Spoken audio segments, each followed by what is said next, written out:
স্টোডিঞ্জারস wave equation concept of orbital, অর্থাৎ স্টোডিঞ্জারের তরঙ্গ সমীকরণ কক্ষকে ধারণা।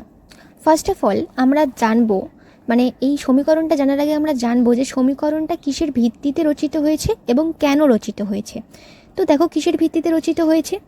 আমরা জানি যে ইলেকট্রনের কণা ধর্ম ও তরঙ্গ ধর্ম উভয় বর্তমান, অর্থাৎ ইলেকট্রনের দ্বৈত সত্তা রয়েছে। তো এই দ্বৈত সত্তার মানে ইলেকট্রনের দ্বৈত সত্তার ভিত্তিতেই স্টোডিঞ্জারের এই সমীকরণটি বা মডেলটি তৈরি হয়েছে। এবার কেন তৈরি হয়েছে? হাইসেনবার্গের অনিশ্চয়তা নীতি অনুযায়ী আমরা জেনেছি যে ইলেকট্রনের সঠিক অবস্থান ও ভরবেগ একই সঙ্গে জানা কখনোই সম্ভব নয়।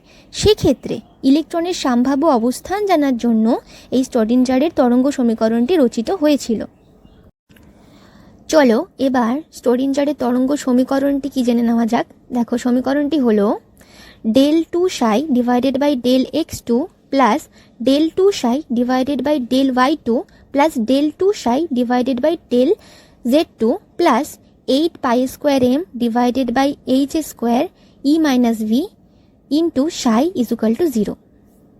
এবার দেখো এই সমীকরণের বিভিন্ন চিহ্নগুলির অর্থ পাশে দেওয়া হয়েছে। যেমন psi হলো ইলেকট্রনের তরঙ্গ অপেক্ষক, যেটা এক্স ওয়াই জেড এর উপর নির্ভরশীল।